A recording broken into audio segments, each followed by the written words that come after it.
식당에서 가장 구하기 어려운 인력은 주방 직원입니다. 일은 힘들고 임금은 적다 보니 지원하는 사람도 길게 일하려는 사람도 거의 없습니다. 주방 직원들 구하기 힘들어요. 힘든 일을 안 하시려고 해서 이제 외국인들 오시면 좀 길게 일도 하실 거고 그래서 좀 기대를 하고 있습니다. 중소기업의 젊은 직원 채용은 더 심각합니다. 경기도에서 상하수도 처리 기계를 만드는 이 업체의 용접 기술자는 11명. 이 가운데 10명이 50대 이상입니다. 젊은 피를 수혈하고 싶어도 지원자가 없어 30대 외국인 노동자 1명이 간신히 명맥을 이어가고 있습니다.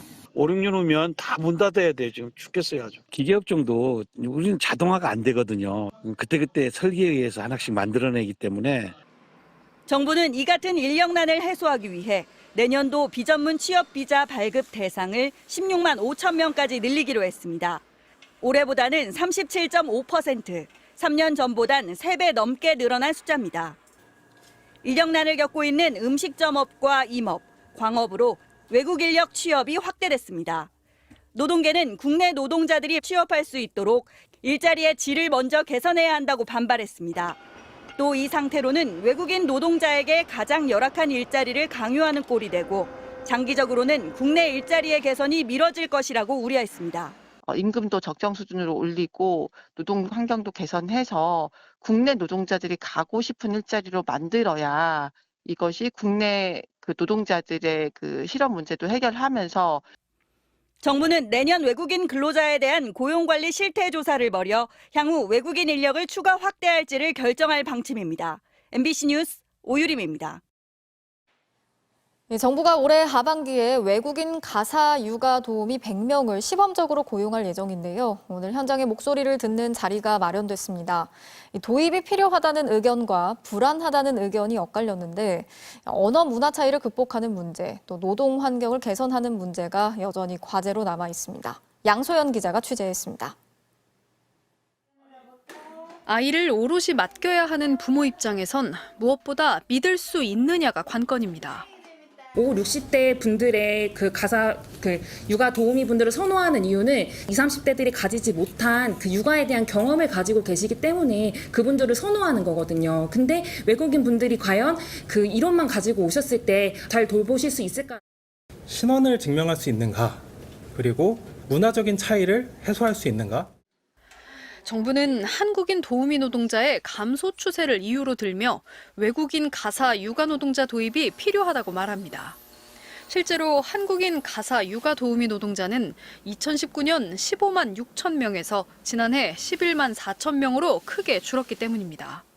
종사하시는 분들도 지금 92.3%가 50대 이상으로 이제 고령화도 점점 좀 심각해지는 상황에 있고요. 하지만 한국인 인력이 늘 수 있도록 노동 환경을 개선하는 게 먼저라는 지적도 나왔습니다.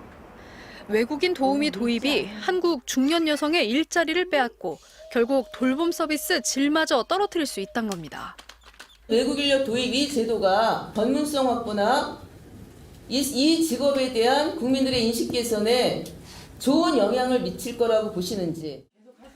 올해 말 시범 고용하는 외국인 가사 도우미는 모두 100여 명.